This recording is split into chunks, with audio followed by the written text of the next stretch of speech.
Here I'm going to run through how to replace the insides of a toilet that's continually overflowing. I've also got another little tip towards the end of the video to show how to clean out the inlet valve if that's faulty or got grit in it. Sometimes a washer needs replacing on that, but for this example it's just an issue with having grit or sediment inside the fill valve. So first off, we're going to remove the button on this rocker siphon.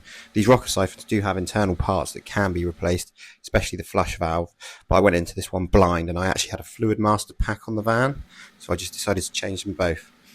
This was handy, had a little isolation valve on, shut the isolation valve off. Then I've got this handy little plumbing tub. These are great for catching any small amounts of water. I like to change these fill valves as well because they've got a plastic shank and they get so lime scaled up in the area that I'm in, so it's always worth just replacing all these bits. And as I said, I had the fluid master pack on the van, so it was a straightforward swap. These bolts that go through the cistern can often be rusted up.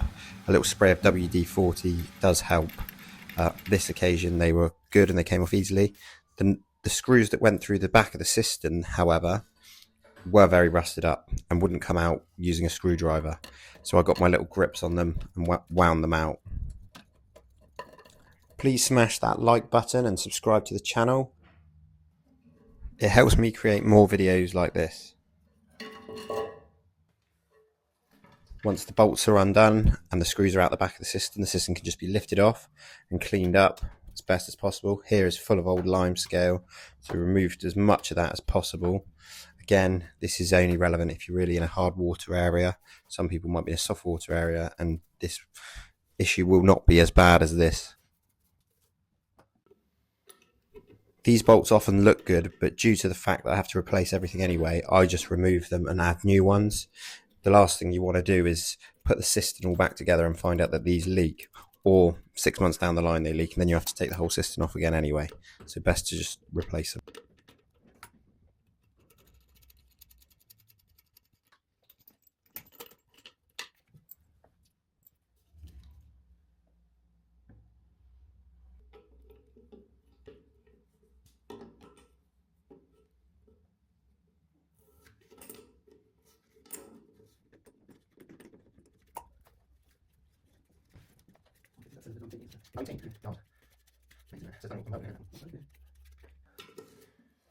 These flush valve nuts can get very scaled up. Sometimes if you can't get them off with the grips, then it's easy enough to just cut a little notch in it with a hacksaw and prise it off.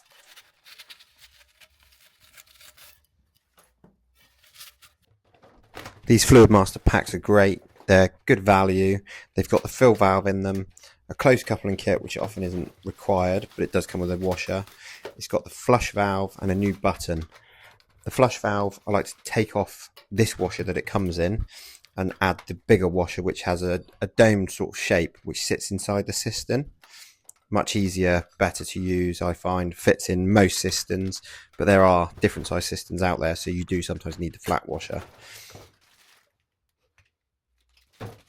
These also come with the bolts that go through the cistern to connect onto the pan. These ones are really good because they've got the rubber washers and the metal washers. Some are plastic and just really poor quality.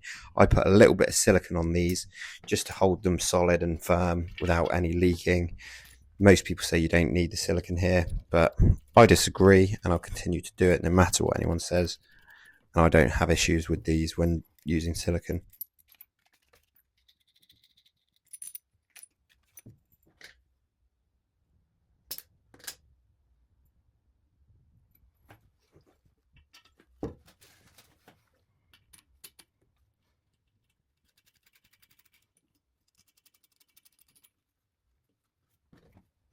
Screwdriver slides down into the bolt and then you just use a spanner to tighten it up. I always nip it up with the spanner because these washers, they do squash down quite nicely inside the cistern.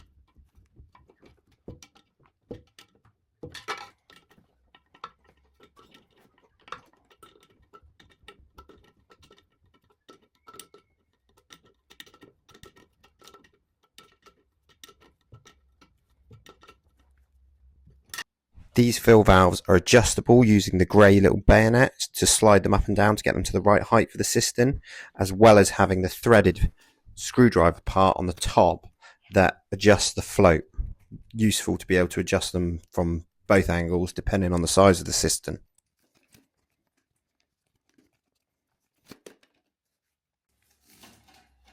I don't put silicone on these washers. I feel like it doesn't need it.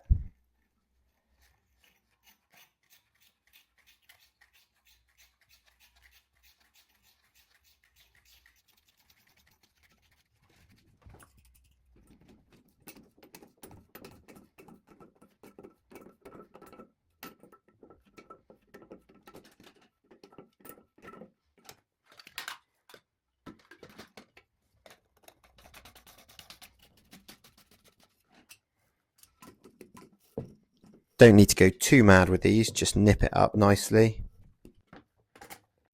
One thing I do find is that these can be quite long to go into the pan, causing potential issues with the flush, so I just trim them down a bit if they don't go into the pan very deep, like on this occasion. Just hacksaw it off. Quite simple, really. On this occasion, I did use the new donut from the Fluid Master pack, fit on there quite nicely, sit it onto the bottom of the cistern, and then you can just slide it all in.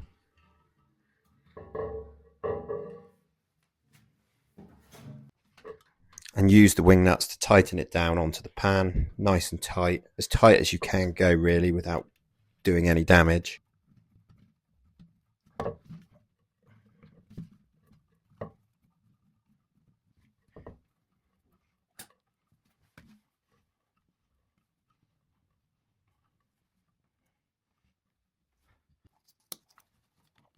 I didn't like the look of this old push fit flexi tap connector, so I decided to remove that and use my own compression flexible tap connector.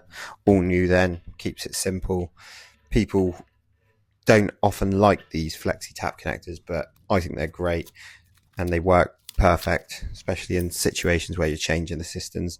Just nice and easy.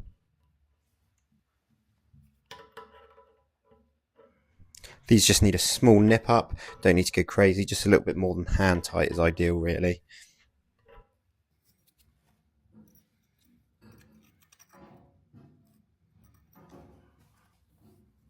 In a lot of these videos, you'll see me using this jointing compound. It's Jet Lube. It's a great jointing compound. Takes up any imperfections in the pipe or olive and helps just lubricate to fit the olive and nut nicely without grunching it too tight or anything. It just has a nice seal.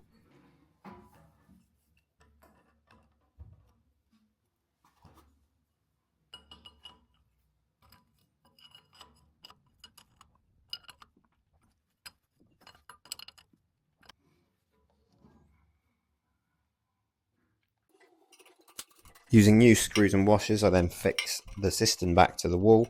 Stainless steel preferable if you can get hold of them or if you have any. I just had the brass screws here, but it was good enough for now. Did a little bit of adjustment with this filling valve here just to get the right height that I wanted. So coming up shortly is going to show you how to clean out these filling valves, as bits of grit can often get stuck in these, causing an overflow and not allowing it to shut off. So it's quite a handy little thing to know. Here you can see that this fill valve, once it was turned on, is just continually filling and it's overflowing into the pan. This can be due to grit in the pipework, preventing the washer from shutting off properly, or for lime scale build-up. So these are maintainable and do need cleaning out from time to time, which can fix the issue without having to replace parts. This little red lid just clips off, and then bayonet type hooks it out, and then you get the washer come through. I give it a good flush out here. Really, when fitting these, it pays to flush them out anyway, and you can clear out any debris, any bits of grit. There was quite a bit in this one. That's what happens when you shut the water off. You do get all this grit come down through the pipes. But that sort of stuff will just prevent the washer from shutting off, and the valve will just keep flowing and flowing into the pan.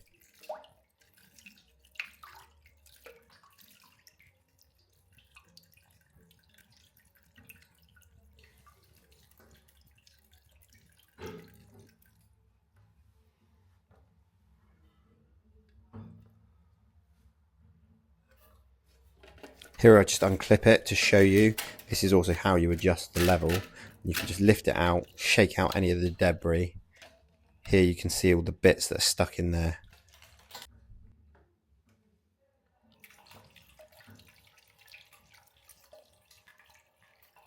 Gave the pipe another flush out here. So this is actually how you would replace the filling valve. You turn off the water, undo the clip, and then it would lift off. This saves having to undo it from the bottom. Sometimes they're not accessible anyway, so you can just shut the water off and do it all from the top. And you don't have to then empty the water out of the cistern either. It's quite easy. One of the reasons why these Fluid Masters are a great brand is that you can just access them all from the top, and when they need replacing they just unclip. It just makes life so much easier rather than having to take the cistern off like I did on this occasion. Similar with the rocker one before, the flush valve, that could have been replaced, but I needed to replace the fill valve anyway, so I thought might as well just do it all at the same time and be done with it.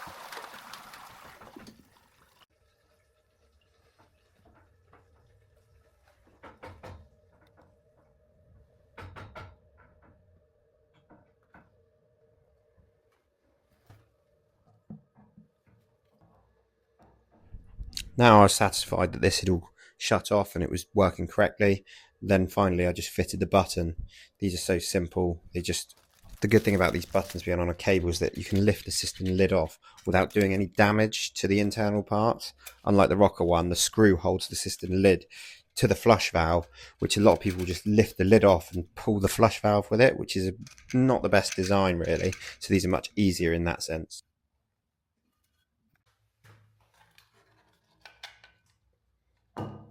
If you've got this far into the video, I really appreciate it. If you could like the video and subscribe to the channel, and you'll see more content like this. Hopefully you found it useful. Feel free to drop me a comment or any issues that you're having plumbing wise. Let me know what you want to see and I'll try and do a video for it next.